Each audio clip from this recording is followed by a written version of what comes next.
नमस्कार, मी अमित काळे न्यूज डंकामध्ये आपलं मनापासून स्वागत करतो. मध्य प्रदेशातील शांत, साधं, सोपं पापेड गाव, जिथं कधीच मोठा गाजावाजा झाला नाही, पण एका दुपारी जमिनीखालून उघड झालेल्या सत्यानं गावाचा इतिहासच बदलून गेला.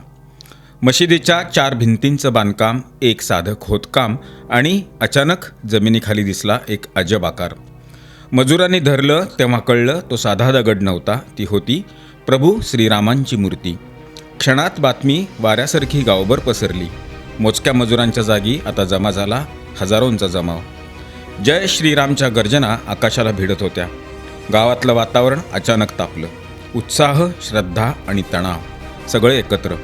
प्रशासन धावलं, पोलिसांना तैनात केलं आणि आता संपूर्ण सत्य शोधण्यासाठी पुरातत्व विभागाला बोलवण्यात आलंय. पण प्रश्न अजूनही तसाच आहे की ही अगदी जुनी राममूर्ती इथं कशी आली? पूर्वी इथं मंदिर होतं का? की हे इतिहासाचं अजून एक दडलेलं पान उघड होण्याचा पहिला इशारा आहे? पापेड गाव शांत आहे, पण वातावरणात अजूनही थरथर आहे. मध्य प्रदेशातील सागर जिल्ह्यातील पापेड गावात मशिदीच्या 4 भिंतींच्या बांधकामासाठी सुरू असलेल्या खोदकामादरम्यान जमिनीखालून भगवान श्रीराम यांच्या काही मूर्ती सापडलेल्या आहेत. मूर्ती सापडताच ही बातमी गावात वाऱ्यासारखी पसरली. हिंदू समाजातील लोक मोठ्या संख्येनं घटनास्थळी पोहोचले आणि मूर्तीची पूजा सुरू झाली. तसंच त्या ठिकाणी मंदिर उभारण्याची मागणीसुद्धा जोर धरू लागली आहे. यामुळं हिंदू आणि मुस्लिम दोन्ही समुदायांमध्ये तणावाची परिस्थिती निर्माण झाली. परिस्थिती नियंत्रणात आणण्यासाठी पोलीस आणि प्रशासनाचे अधिकारी घटनास्थळी पोहोचले आणि सध्या तिथं सुरू असलेलं बांधकाम थांबवण्यात आलं आहे. मूर्तींची तपासणी करण्यासाठी प्रशासनानं पुरातत्व विभागाला पाचारण केले. मिळालेल्या माहितीनुसार ही घटना सागर जिल्ह्यातील बंडा तालुक्यातील पापेड गावातली आहे. गावात असलेल्या एका मशिदीत 4 भिंती बांधण्यासाठी खोदकाम सुरू होतं. त्याचवेळी जमिनीखालून भगवान श्रीराम, माता सीता यांच्या काही प्राचीन मूर्ती सापडल्या. काही मूर्ती खंडित अवस्थेत आहेत. मजुरांनी मूर्ती सापडल्याची माहिती गावकऱ्यांना दिल्यानंतर ही बातमी क्षणार्धात संपूर्ण गावभर पसरली. मूर्ती सापडल्याची माहिती मिळताच हिंदू संघटना आणि गावातील अनेक लोक मोठ्या संख्येनं त्या ठिकाणी जमा झाले. त्यांनी मूर्तींची पूजा अर्चना सुरू केली. काही संघटनांनी तर चबुतरा बनवून तिथं मूर्तींची प्रतिष्ठापना केली.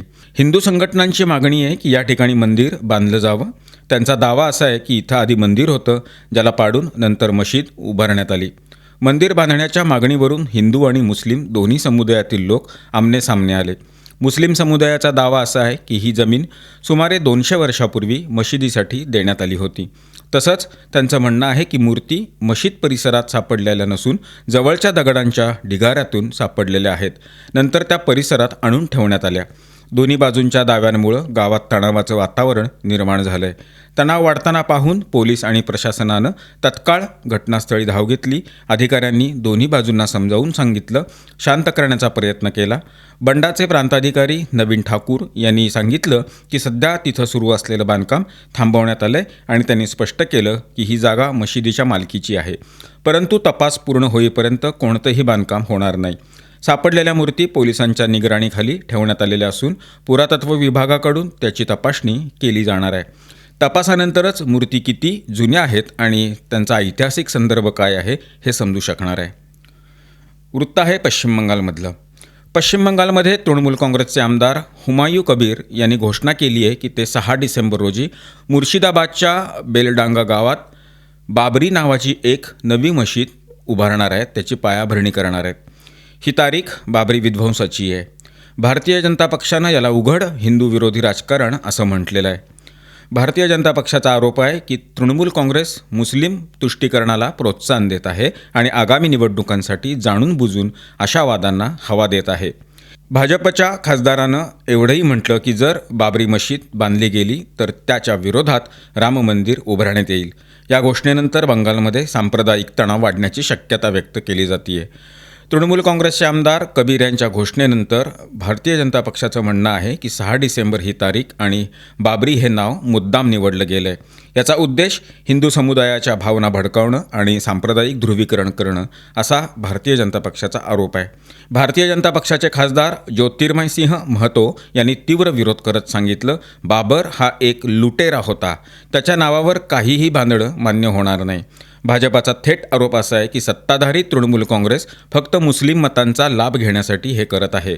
मुर्शिदाबादमध्ये तब्बल 75% लोकसंख्या मुस्लिम समुदायाची आहे. भाजप खासदार खगेन मुर्मू म्हणाले, हे सगळं करून कबीर ममता बॅनर्जींची खुर्ची वाचवण्याचा प्रयत्न करतायत. आमदारांनी ही घोषणा अशावेळी केली आहे जेव्हा पुढील वर्षी बंगालमध्ये विधानसभा निवडणुका होणार आहेत. त्यामुळं स्पष्टपणे दिसतं की तृणमूल काँग्रेस तुष्टीकरणाच्या राजकारणाला चालना देते. तृणमूल काँग्रेसच्या आमदारांच्या घोषणेला प्रत्युत्तर देताना भाजप खासदार महतो यांनी म्हटलं की जिथं कुठं बाबरी मशीद बांधली जाईल तिथं भारतीय जनता पक्ष राम मंदिर उभारेल आणि रामलल्लांना परत आणेल. भारतीय जनता पक्षानं तृणमूल काँग्रेसवर आरोप केला आहे की धर्माच्या नावावरच राजकारण करतं, पण अल्पसंख्याकांसाठी विशेष असं काही काम त्यांनी केलेलं नाही. बातमी दिल्ली बॉम्बस्फोट संदर्भातली आहे. फरीदाबादमधील खाजगी अल्पसंख्याक संस्था अल फलाह विद्यापीठावर दहशतवाद आणि आर्थिक घोटाळे तसंच फसवणुकीचे गंभीर आरोप झाल्यानंतर तपासाची गती आता वाढलेली आहे. विद्यापीठातील काही डॉक्टरांच्या माध्यमातून चालणारं व्हाईट कॉलर टेरर नेटवर्क तिथं उघड झालं. यामध्ये डॉक्टर मोहम्मद उमर नबी याचाही समावेश आहे. त्याच्यावर 10 नोव्हेंबर रोजी दिल्लीच्या लाल किल्ल्याजवळ झालेल्या आत्मघातकी स्फोटाचा आरोप आहे. या हल्ल्यात अनेक लोकांचा मृत्यू झालेला होता. इतर डॉक्टरांकडूनही शस्त्रे आणि स्फोटकं जप्त करण्यात आलेली आहेत. या विद्यापीठाकडं UGCची 12B मान्यता नसतानासुद्धा त्यांना अल्पसंख्याक व्यवहार मंत्रालय आणि AICTEच्या विविध योजनेतून अनेक वर्ष कोट्यावधी रुपयांची शिष्यवृत्ती आणि अनुदानं मिळाली. 2016मध्ये 10 कोटीपेक्षा जास्त, 2015मध्ये 6 कोटी, जम्मू काश्मीरच्या विद्यार्थ्यांसाठी 1,10,00,000 अशी रक्कम आत्तापर्यंत त्यांना मिळाली आहे. 1997मध्ये स्थापन झालेले आणि 2014मध्ये विद्यापीठाचा दर्जा मिळालेली ही संस्था अनेकदा आपल्या अल्पसंख्याक स्टेटसचा वापर करून हरियाणा सरकारच्या आदेशाविरोधात NCMEमध्ये अपील करत असे आणि बहुतेक केसेसमध्ये निर्णय यांच्याच बाजूने आला आहे. दहशतवादी संबंध उघडकीस आल्यानंतर ED आणि दिल्ली पोलिसांनी विद्यापीठातील आर्थिक अनियमिततेच्या तपासाला वेग दिला. तपासात उघड झालं की विद्यार्थी आणि पालकांची फसवणूक करून तब्बल 415 कोटींची फी वसुली करण्यात आली. या पैशांचा मोठा हिस्सा कुटुंबाशी संबंधित कंपन्यांना बनावट करारांद्वारे हस्तांतरित करण्यात आला. EDनं 18 नोव्हेंबर रोजी विद्यापीठाचे संस्थापक आणि चेअरमन जव्वाद अहमद सिद्दीकी याला मनी लॉन्ड्रिंग प्रकरणात अटक केलेली आहे. याशिवाय नायकनं चुकीची मान्यता दाखवल्याबद्दल नोटीससुद्धा दिली आहे. दिल्ली पोलिसांनी फसवणुकीचे गुन्हे दाखल केलेले आहेत.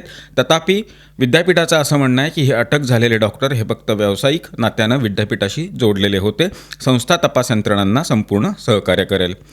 बातमी आहे कर्नाटकमधून. कर्नाटकचे मुख्यमंत्री सिद्धरामय्या आणि उपमुख्यमंत्री DK शिवकुमार यांच्यातील सत्ता वाटपाचा संघर्ष आता आणखीन तीव्र होतोय. काँग्रेस सरकारच्या 2.5 वर्षांच्या कार्यकाळानंतर शिवकुमार यांच्या समर्थकांनी दिल्ली गाठून काँग्रेस हायकमांडला 2.5 वर्षांच्या मुख्यमंत्रीपदाच्या कराराची आठवण करून देण्यास सुरुवात केली आहे.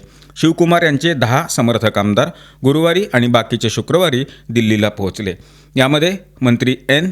चलुवारायस्वामी, आमदार इक्बाल हुसेन, HC बालकृष्णा, SR श्रीनिवास, रवी गणिना, गुब्बी वासू, दिनेश गुडीगौडा यांचा समावेश आहे. त्याशिवाय अनेककल शिवन्ना, नेलमंगळा श्रीनिवास, कुगिनल रंगनाथ, शिवगंगा बसवराजू यासारखे आणखी अनेक आमदारही दिल्लीकडं रवाना झालेले आहेत. हे सर्व काँग्रेस अध्यक्ष मल्लिकार्जुन खरगे यांची भेट घेऊन 2023मधील सत्ता वाटपाचा फॉर्म्युला लागू करण्याची मागणी करणार आहेत. जरी सिद्धरामय्या बहुधा शांत आणि संयमी दिसत असले तरी मुख्यमंत्री बदलण्याच्या प्रश्नावर ते उद्विग्न दिसत आहेत. अलीकडील मुलाखतीत त्यांनी असं म्हटलेलं होतं की 2.5 वर्षानंतर मुख्यमंत्री बदलणार ही चर्चा फक्त अनावश्यक आहे. त्यांनी असंही सांगितलं की मंत्रिमंडळ फेरबदलाबाबत निर्णय हे पक्षनेते घेतील. मंत्रिमंडळात 34 पदं असून 2 पदं रिक्त आहेत. ही रिक्त पदं फेरबदलाच्या वेळी भरली जातील. सिद्धरामय्या यांच्या विधानांद्वारे आणि समर्थक आमदारांच्या माध्यमातून पूर्ण 5 वर्षांचा कार्यकाळ गाठण्याचा दावा करतायत, तर शिवकुमार स्वतः अलिप्त राहून आपल्या समर्थक आमदारांना पुढं करत आहेत. विशेष म्हणजे सिद्धरामय्या स्वतः पुढे येऊन मुख्यमंत्रीपदावर दावा करत आहेत, तर शिवकुमार वादे निभाओ या मागणीला शांतपणे पाठिंबा देत आहेत. शिवकुमार यांची कायमची ओळख असलेली ओळ, पार्टी मला जे सांगेल तेच मी करीन, हे ते आजही बोलत आहेत. पण त्यांचा मौन पाठिंबा वेगळे संकेत देतो. कर्नाटक काँग्रेसमध्ये सिद्धरामय्या आणि शिवकुमार यांच्यातील संघर्ष लपून राहिलेला नाही. शिवकुमार समर्थकांचं म्हणणं असं आहे, सिद्धरामय्या यांनी भरपूर संधी घेतलेली आहे, त्यांना मिळालेली आहे. पहिली 5 वर्ष आणि आता 2.5 वर्ष शिवकुमार यांनी 140 जागा मिळवून दिल्या, त्यामुळं त्यांना संधी ही मिळालीच पाहिजे. मित्रांनो, या व्हिडिओच्या माध्यमातून मांडण्यात आलेले विषय आपल्याला कसे वाटले याबद्दलची आपली प्रतिक्रिया, आपली मतं कमेंट बॉक्समध्ये लिहून अवश्य कळवा. व्हिडिओ लाईक करा, जास्तीत जास्त लोकांच्यापर्यंत शेअर करा आणि आपल्या मित्रपरिवारामध्ये सुद्धा शेअर करा. आमचं चॅनल आठवणीनं सबस्क्राईब करायला विसरू नका. धन्यवाद आणि नमस्कार.